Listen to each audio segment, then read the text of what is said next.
Na, das hast du wieder sauber hingekriegt, mein Lieber. Auf direkten Weg in den Himmel. Bravo. Ja, was heißt denn da ich? Was kann ich nicht dafür, wenn der Zug auch grad dann kommt, wenn ich übers Gleis drüber fahre? Ja, hast denn du die roten Lampen blinken gesehen? Freilich, ich bin doch nicht blind.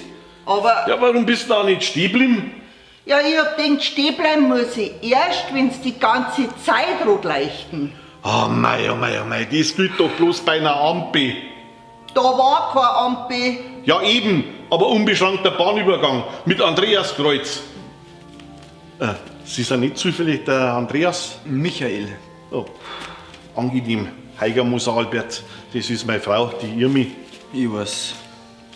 So. Ah ja, wir sind ja im Himmel. Dank meiner super gescheiten Frau, die nicht weiß, dass man bei einem unbeschränkten Bahnübergang warten muss, wenn die Lampen blinken. Ja. Jetzt weiß ich's auch. Aber jetzt ist es spät. Das hättest du mir vorher sagen sollen. Ach so, jetzt war ich nur schuld, dass wir da herum in dem scheiß Himmel sind, oder was? Oh, Entschuldigung, war nicht so gemeint. Ja, du bist ja auch schuld.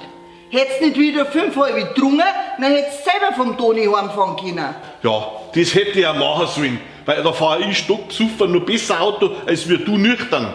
Jetzt sagen Sie mal, bittchen, Herr Andreas. Michael.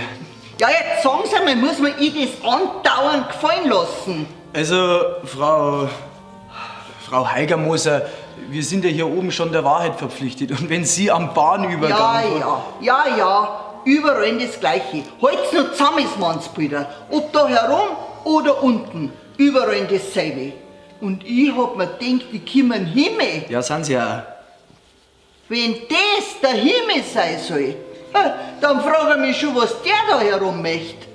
Ach so? Na, hab ich deiner Ansicht nach keinen Himmel nicht verdient, oder was? Mit was denn, ha? Mit was denn? Mit deiner andauernden Blätterherrederei von der Früh bis auf Nacht. Allein schon deswegen, dass ich die schon 35 Jahre aushalte. Also das ist ja der Gipfel. Der alte Grand... Sackel Zement, jetzt langt's aber. An Himmel habt ihr zwei die Deppen eh nicht verdient. Aha, ach so. Na nicht. Ja, und jetzt?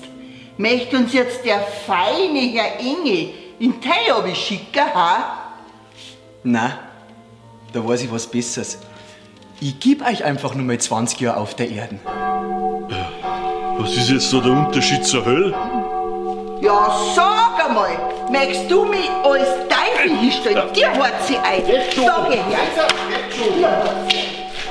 Ein Zeug kommt mir darauf, da fällst du zum Glauben ab.